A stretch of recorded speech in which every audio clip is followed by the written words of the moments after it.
A journey for justice and raw talent begins in a cold lecture hall. Nia Campbell walks into Harvard's lecture hall 13 minutes late, holding her knotted canvas bag. She wants to escape poverty after working long, tiring night shifts at Walgreens. But Professor Sterling, the symbol of academic pride, crushes her hope of studying quietly.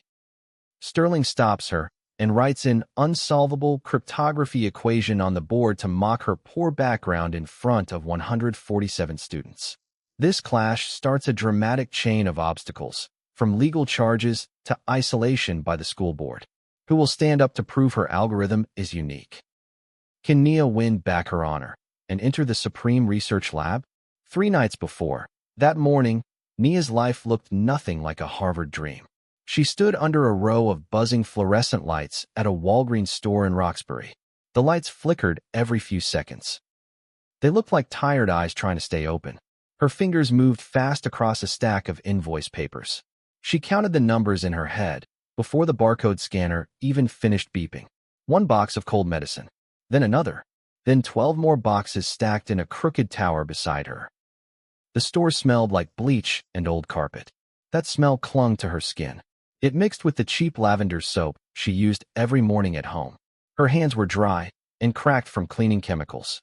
Every few minutes, she reached back and touched something tucked into her waistband. It was an old leather notebook, soft at the edges. Years of handling had worn the leather dark and smooth. The notebook belonged to her father.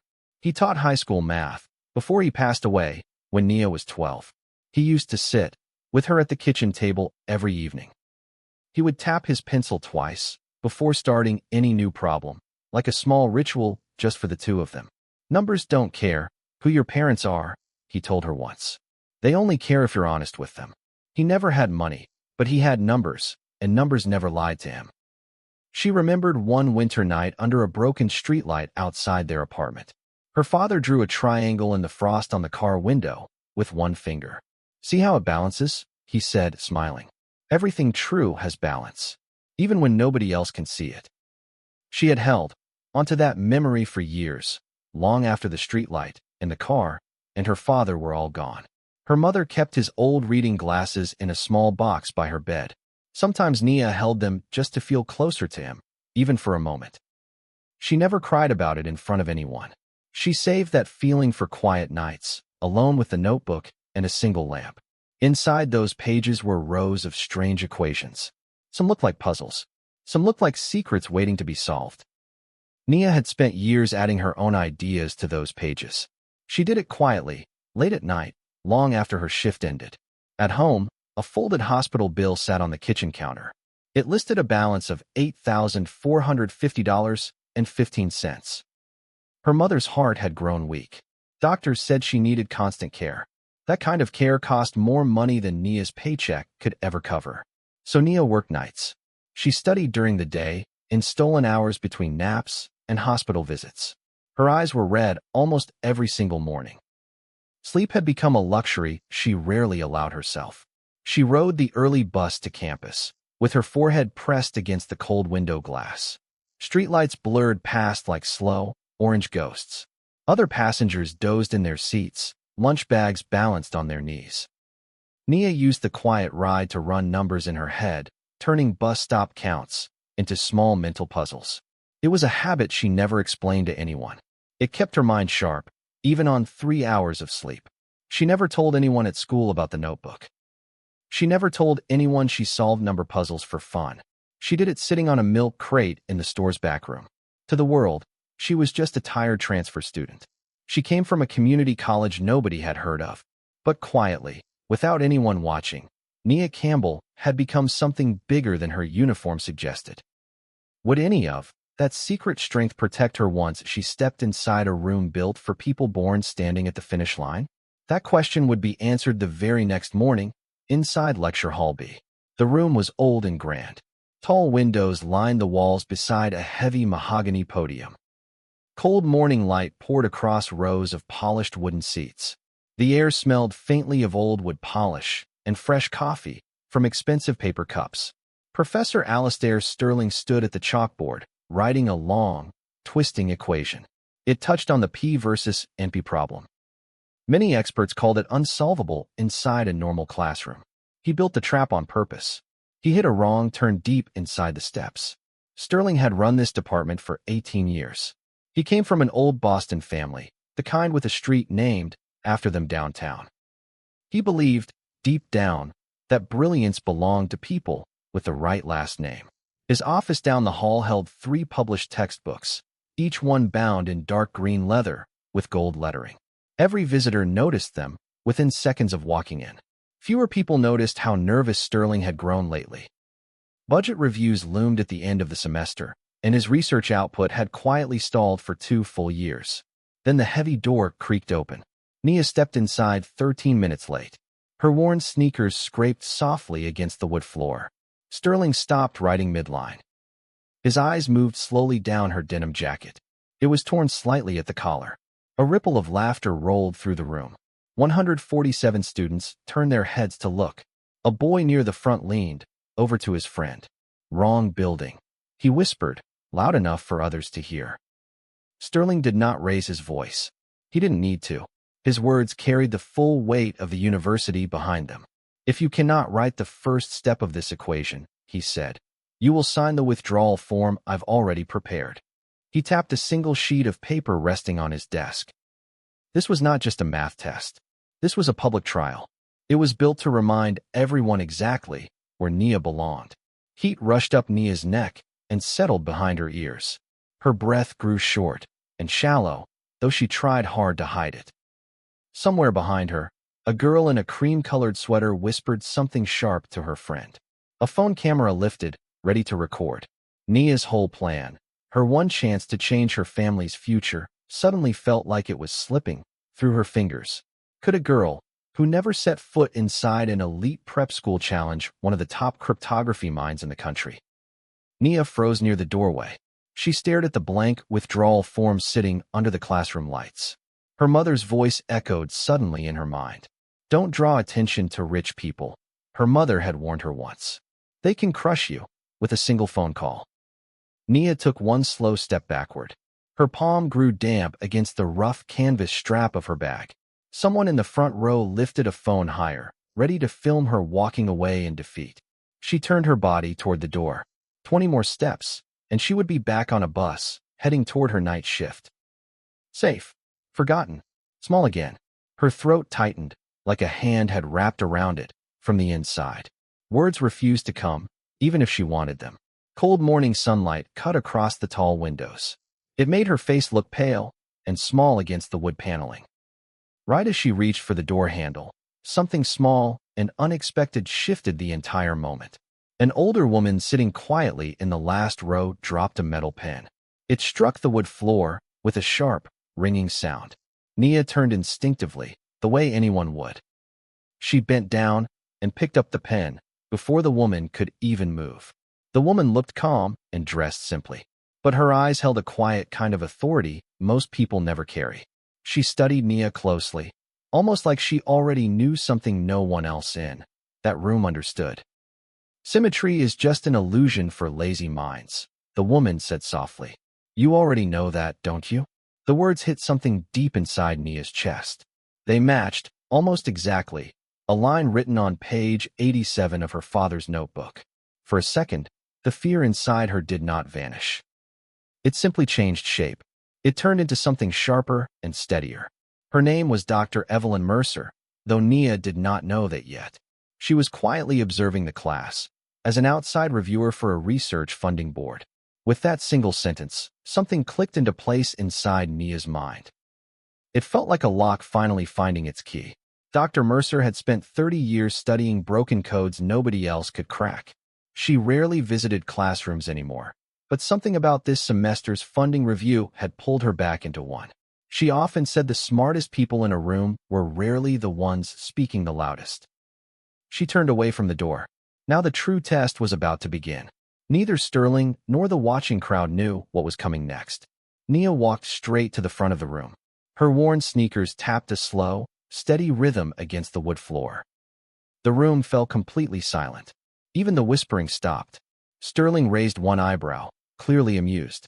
He held out the chalk with a small, mocking bow. He expected her to freeze right there. Nia took it. Her hand felt calm now, steady in a way that surprised even her.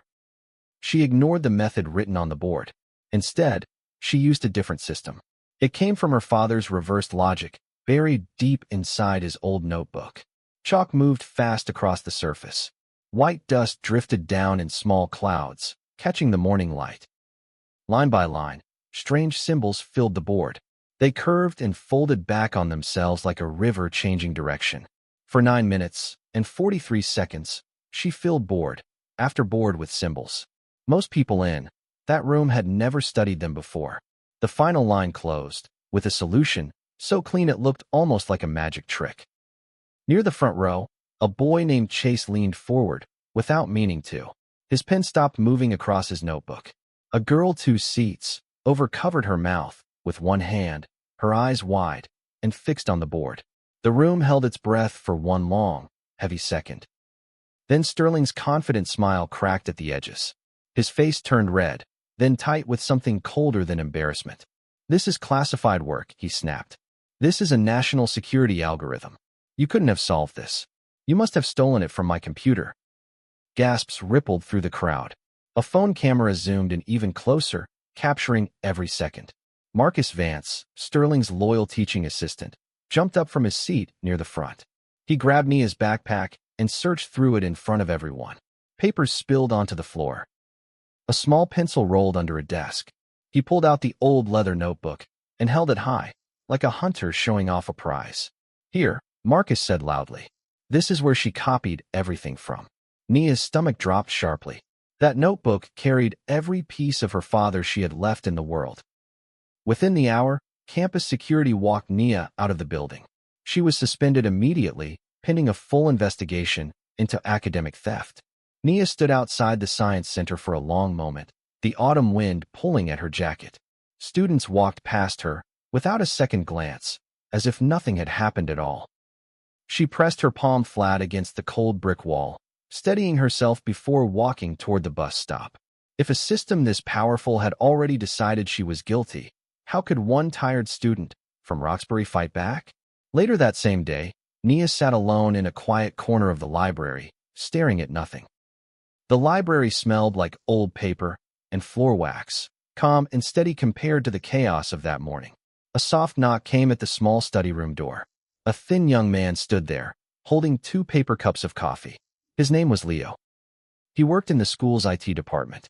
People often overlooked him, the same way they overlooked Nia.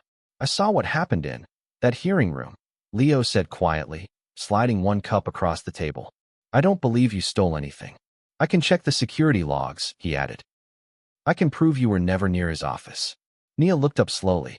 "Why would you help me?" she asked. "You don't even know me." Leo shrugged. "Because nobody helped me either, my first year here," he said. "Sometimes that's reason enough." He pulled out a small laptop from his bag and opened a folder full of server timestamps. His fingers moved fast across the keys, sorting through months of quiet, boring data. "Give me 2 days," he said. "I move slow, but I don't miss things." Nia almost smiled for the first time since the hearing began. It felt strange on her tired face. For the first time all day, something warm loosened in Nia's chest, just slightly. But hope alone would not save her. Sterling had 18 years of trusted reputation standing behind him. Nia had nothing but a stolen notebook and a stranger's quiet promise. That evening, Nia visited her mother at the hospital before heading home. Machines beeped softly beside the narrow bed. Her mother reached out with a thin, weak hand. "You look tired, baby," she whispered. "Tireder than usual." Nia forced a small smile. "Just a long day at school," she said, choosing not to mention the suspension. Her mother studied her face for a long moment, the way mothers always seem to know more than they're told. "Your father used to get that same look," she said quietly, "right before he solved something nobody else could." Nia squeezed her mother's hand and said nothing more. She let the silence hold whatever words she couldn't find. That night, sleep never fully came. Nia lay awake on her narrow bed, staring at cracks in the ceiling.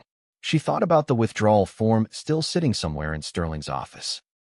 She thought about the notebook, now locked away as evidence. Doubt crept in slowly, the way cold air slips under a closed door. What if no one believed her? What if the truth simply wasn't enough this time? She reached for her phone and read Leo's short message one more time. 2 days, it said. I don't miss things.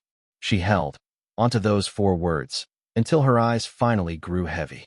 The very next morning, Nia was called into the office of Dean Henderson. His office smelled of chamomile tea mixed with old, damp mahogany wood. The two smells fought against each other in the warm, closed air.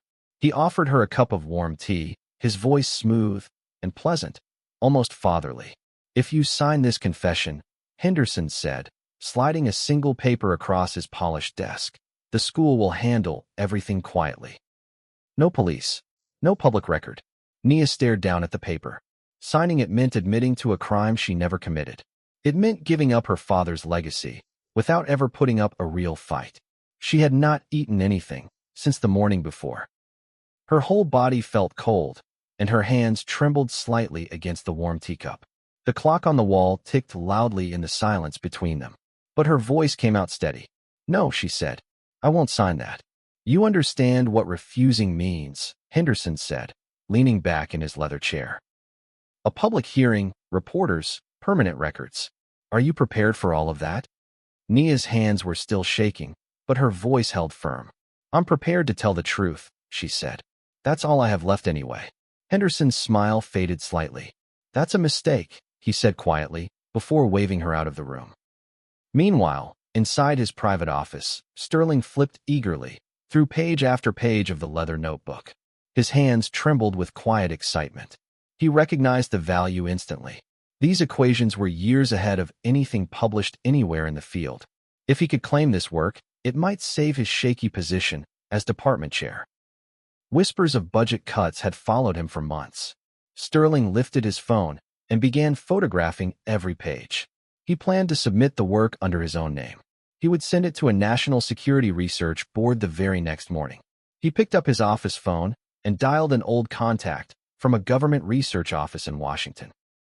I may have solved the encryption gap your team flagged last spring, Sterling said smoothly, his voice full of practiced confidence. The man on the phone sounded thrilled. He promised a formal review within the week, along with a substantial funding contract. Sterling hung up and stared at the notebook for a long moment, his fingers drumming against the cover. He glanced up at his 3 green textbooks lined neatly on the shelf behind him. Dust had gathered faintly along their spines, unnoticed for months. For a moment, something like guilt flickered across his face.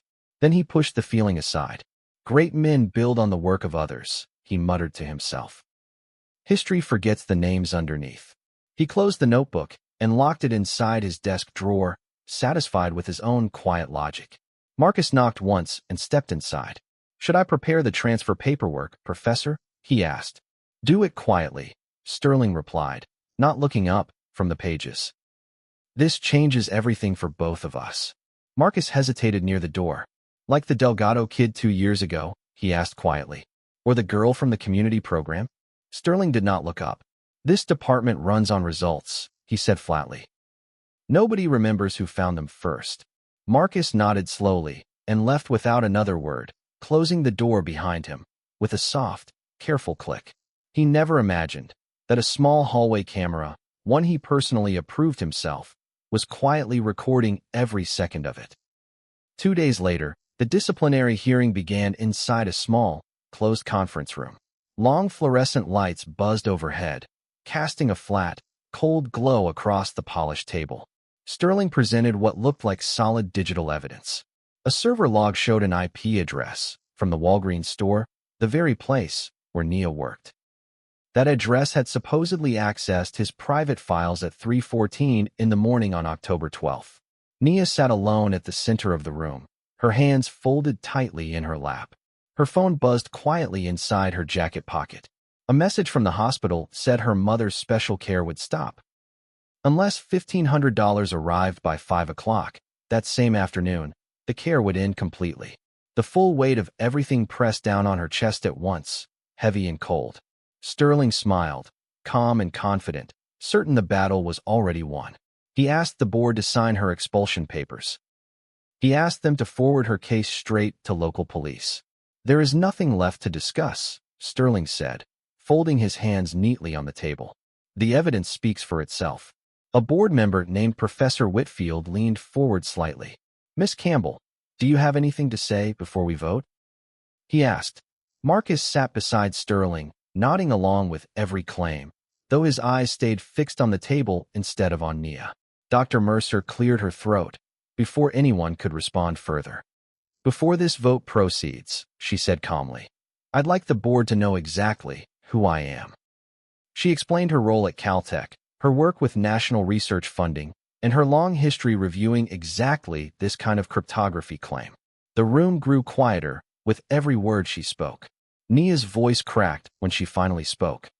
I didn't do this, she said. I've never even seen that file before. Her hands trembled slightly. Her face had gone pale, almost gray under the fluorescent lights above the table. For one long moment, it looked like this story might already be over. It looked sealed shut before it truly began. Then the heavy door swung open. Leo slipped quietly into the room. He walked straight toward the older woman from the lecture hall. She was the same woman who had dropped her pin days earlier. Her name, everyone would soon learn, was Dr. Evelyn Mercer. She was a respected scientist from Caltech and a winner of the prestigious Turing Award. Leo handed her a small red hard drive. His fingers shook slightly as he passed it over. Sterling had trusted his own security cameras completely. It was the very system he proudly approved himself. He never imagined that Leo, as an IT technician, held full access to the server storage. The hard drive held clear, undeniable footage. It showed Sterling opening a drawer late at night. He pulled out the leather notebook and photographed each page with greedy, careful hands. Dr. Mercer plugged the drive straight into the conference room projector. She did not ask anyone for permission first. Sterling shouted that this was an illegal breach of security protocol. He demanded guards remove Nia and Leo before the footage could play. 2 large security guards stepped into the room. They gripped Nia's shoulders and pulled her firmly toward the door. Nia's mind raced, but her thoughts stayed sharp and clear. She calculated the exact timing of the hallway camera's slow sweep. She had studied that gap earlier the same day. It lasted exactly 7 seconds. She whispered quick instructions to Leo. She told him exactly when to block Marcus from cutting the power to the projector cord. The struggle lasted only seconds, but each one stretched out like an hour. One guard's hand pressed hard into Nia's shoulder, rough through the thin fabric of her jacket. Her sneakers slid slightly against the polished floor. Leo lunged toward the projector cart, wrapping both arms around the cord before Marcus could reach it. Chairs scraped against the floor. Papers slid off the table and scattered near the door. Then Dr. Mercer slammed her open palm against the wooden table. The sharp sound cracked through the room like a gunshot. Every guard froze in place. I represent the National Science Foundation, she announced. Her voice stayed sharp and completely steady.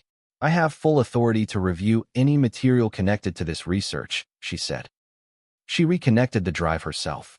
She pressed play without waiting for anyone's approval. The video began.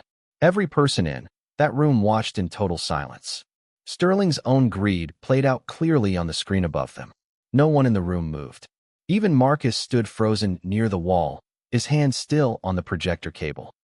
To finish the moment completely, Dr. Mercer asked Sterling one final question. She asked him to explain the algorithm written on page 142 of the notebook. Sterling stammered. His mouth opened and closed with no real words coming out. He had only copied the work. He never truly understood its logic. Silence. Nia stepped forward calmly. She picked up a piece of chalk from the tray below the board. She finished the final 3 steps herself. These were the very steps that solved a global security gap. Governments around the world had struggled with that same gap for years. Sterling sank slowly into his chair. His face shifted from a deep red to a pale, ashen gray. It looked like the color had simply drained out of him, drop by drop. The room stayed frozen for a long, heavy moment. The only sound left was the quiet hum of the old projector fan. Somewhere outside, a distant clock tower chimed once, marking the hour. Outside the door, students in the hallway had gone still too. No one moved. No one whispered. Professor Whitfield finally broke the silence. This hearing is closed, he said quietly. A full university investigation begins today. Marcus stared at the floor, his hands gripping the edge of his chair. He said nothing else for the rest of the meeting. By the next morning, word of the hearing had spread through every department on campus. Students who had laughed weeks earlier now spoke Nia's name with quiet respect. A short article appeared in the campus newspaper 2 days later. It described a hidden algorithm, a stolen notebook, and a professor's stunning fall from grace. Local news picked up the story soon after. Reporters gathered outside the science center, hoping for a quote from anyone connected to the case. Marcus, shaken by everything he had witnessed, agreed to cooperate fully with investigators. He admitted Sterling had pressured him to falsify the server logs from the very beginning. Old colleagues who once praised Sterling's textbooks now avoided mentioning his name at faculty meetings entirely. Dean Henderson resigned quietly from his position 2 weeks later.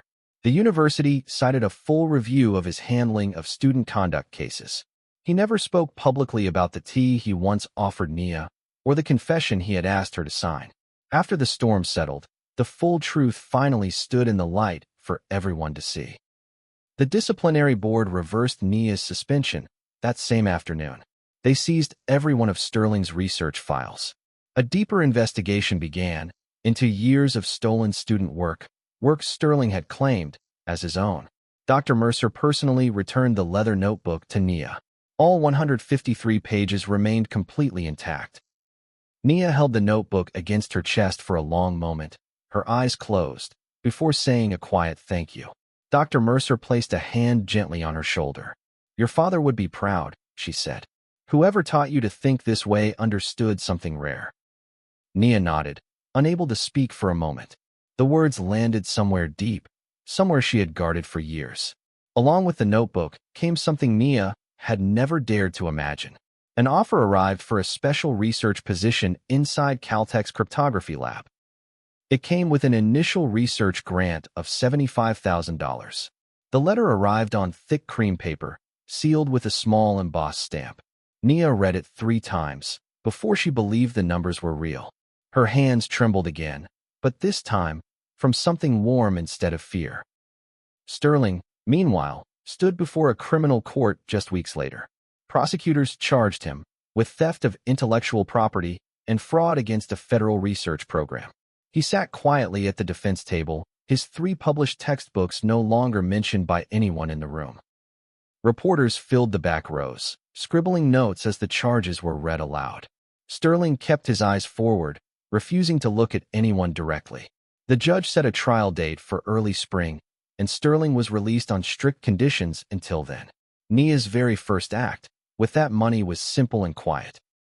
She walked straight into the hospital billing office. She paid off her mother's entire balance, $8,450.15 in full. Her mother cried softly, while holding the paid receipt in both hands. She reached out and squeezed Nia's fingers without saying a word. Nia did not spend the rest on anything expensive or flashy. Instead, she returned to Roxbury. She opened a free math class every single Sunday for kids in her old neighborhood. Some of those kids had never owned a single notebook of their own. Nia made sure that changed, buying stacks of plain notebooks with her first paycheck. She taught them the same way her father once taught her, tapping her pencil twice before every new problem. One boy named Darius came every single Sunday, without fail, even in the rain. He reminded Nia of herself at that age, quiet and watchful, always counting something under his breath. "You really figured out something the government couldn't?" Darius asked her one afternoon, his eyes wide with disbelief. Nia smiled and slid a fresh notebook across the folding table toward him. "Numbers don't care where you're from," she said. "They only care if you keep showing up." A younger girl named Ayana raised her hand at the back of the room. "Can numbers fix anything?" she asked, half joking, half hopeful. Nia laughed softly, the sound easy and warm now, nothing like the tight, scared laugh she once forced at Harvard. "Not anything," she said, "but more than people expect." Leo eventually joined Caltech's research team, as well, hired after Dr. Mercer read his security report herself. He still brought 2 coffees to every meeting, out of habit. Before Nia left Boston for good, she stopped by the Walgreens one last time. Her old manager hugged her tightly and slipped a small card into her hand. Inside, her coworkers had written short, kind notes wishing her luck. One simply read, "Go show them what real smart looks like." Nia kept that card tucked inside the back cover of her father's notebook, right next to page 1. On her last night in Boston, she sat by her mother's bed, the notebook resting on her lap. Rain tapped softly against the window glass. "You did it," her mother said, smiling weakly. "Just like your father always said you would." Nia looked down at the worn leather cover, tracing the edges with her thumb one final time before packing it for California. She thought about every locked door, every mocking laugh, every cold hallway that once tried to push her out. None of it had worked. None of it ever would again. Sterling lost his tenure completely within weeks. He faced serious criminal charges for stealing intellectual property. He also faced charges for abusing his academic power over students who trusted him. The man who once mocked a tired student for arriving 13 minutes late now faced total isolation. The academic world he used to rule, with pride, no longer answered his calls. Even old colleagues stopped replying to his emails. Months later, Nia stood inside a sunlit lecture hall in California, far from the cold mornings of Boston. The air smelled like warm dust and fresh paint, nothing like the chalk and old wood of Harvard. She opened her father's notebook to a fresh, blank page. It was page 154, ready for the next chapter of her life. She looked out through the tall window at the campus stretched out below her. It sat calm and quiet in the afternoon light. She thought about the broken streetlight outside her old apartment and the triangle her father once drew in the frost. "Everything true has balance," he used to say, even when nobody else can see it. Nia finally understood exactly what he meant. Then she asked herself one simple, quiet question, the kind of question that would guide everything still ahead of her.